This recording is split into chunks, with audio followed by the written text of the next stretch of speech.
Hey everybody, this is Car Ray Rob. I'm Ray. I'm Rob. Tonight we are doing our before and after trailer reactions for Netflix's Mindhunters. All right, Rob, we got another series from Netflix. Yeah. Mindhunters. What's it about? FBI guys. It takes place in the 70s. We got a period piece, a couple of FBI agents who are working, I guess, on a project where they're interviewing serial killers, trying to understand their mind and, I guess, apply that knowledge to ongoing cases. I can see that working or not working. Yeah, I'd be curious to see how it's set up, like how formulaic it is, if it's going to be something like, it's just a completely different spectrum, but something like a house where there's like a very specific formula to how this episode works and like how these serial killers affect whatever's going on in the episode. Right. That kind of thing actually could work really well. I mean, they do that kind of thing all the time on network TV, so it wouldn't surprise me if, Netflix got into some kind of a series like that, and maybe this is it for them. I know David Fincher is executive producing it. From House of Cards. Yeah, House of Cards. I think that's also a really great move for him, kind of staying in Netflix, getting those series made. Yeah. I mean, obviously House of Cards is a big success for them. Maybe Mindhunters will be the same. But he also directed Seven, which arguably is one of, if not the best serial killer film ever made. He also did Zodiac, really good in its own right. He knows how to work the genre a little bit. Exactly. So for that reason, I'm pretty excited to at least see what they've got going here. I want to see what kind of tone he brings to this series. Well, let's check it out. See what we got. Let's see what we got. It's not easy butchering people. It's hard work. Physically and mentally, I don't think people realize you need to vent. There's a lot more like me. That's good advice. People with glasses? You think so?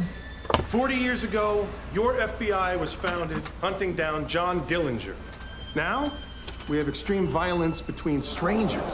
John Dillinger. We travel around the country and teach FBI techniques to cops. You guys mind if I bother you for a minute? She was found cuffed and lashed to the bed. What people won't do to each other. There's nothing people won't do. How can we help? Touche. We should be using every resource we can. Talking to the smartest people we find from the broadest possible spectrum. Are criminals born? Or are they formed? Psychopaths are convinced that there's nothing wrong with them, so these men are virtually impossible to study. Yet you have found a way in near-perfect laboratory conditions. Hello, ladies. That's what makes this so exciting and potentially so far-reaching. I can't let these guys rub off on me. The way they view sex. And women.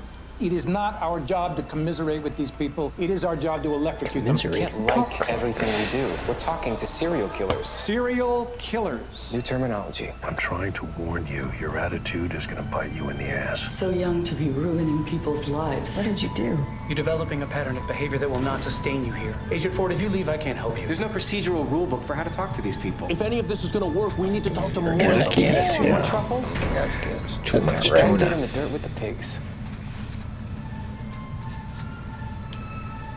How do we get ahead of crazy if we don't know how crazy thinks? It's true. Valid point.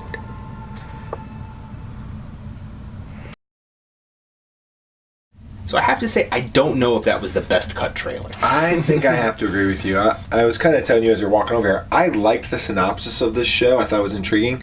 I'm no more interested in this series based off the trailer, which is not a good thing. Like, I thought the trailer was going to knock me up a couple notches and kind of get me excited to see this. I still kind of feel like I was after reading the synopsis. Kind of like, I'm not sure what I'm going to get. It almost seemed like a teaser trailer in a way. 2-minute version of a teaser. Right. It's kind of difficult to even tell what the structure of the show is going to be. They showed quite a few serial killers in this trailer, the interview process or whatever, and they looked visually interesting. Looks like they kind of run a gambit. There's some guys that look a little bit more normal, and then there's some guys that are probably a little bit more outlandish or whatever. And, that's to be expected. Serial killers aren't always like, hey, lots of different sizes. Exactly. So, I think that's realistic and could be cool.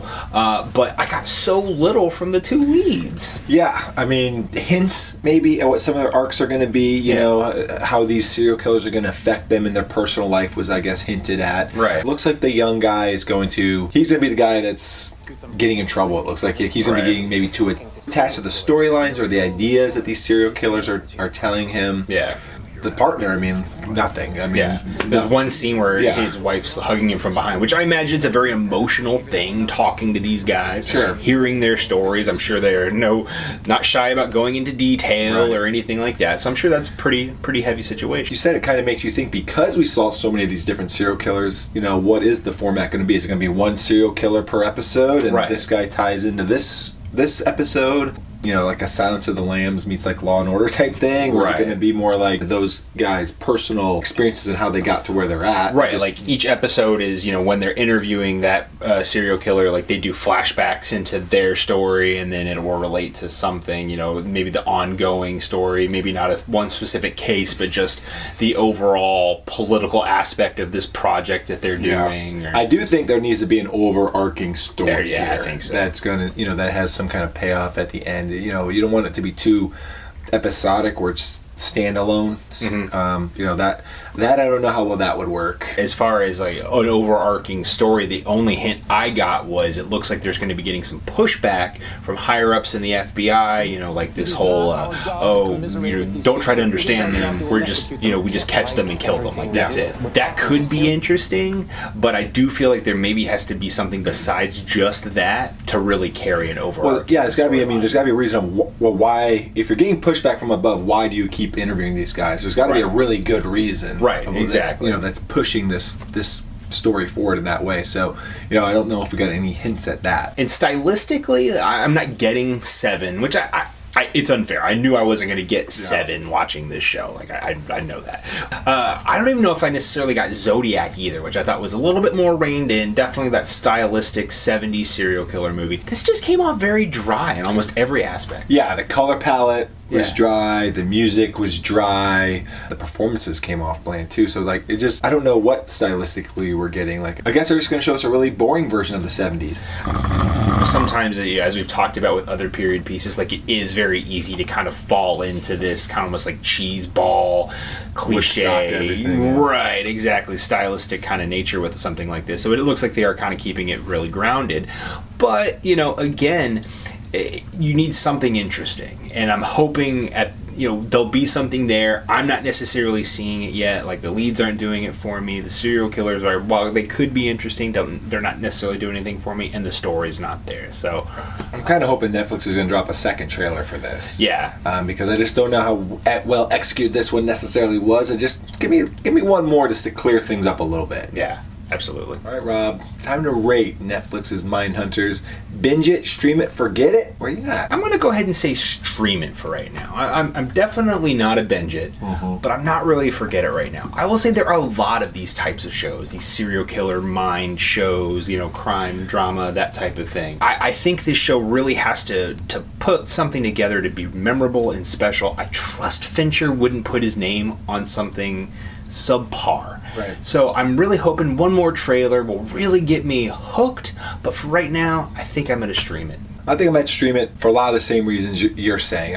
I feel like I want to watch the first 2 episodes, see the formula that they go with this show, and see if there's enough there to make me want to see it. Agreed. I like the idea. I feel like they're coming at it from a slightly different angle, maybe slightly enough to make it feel different throughout.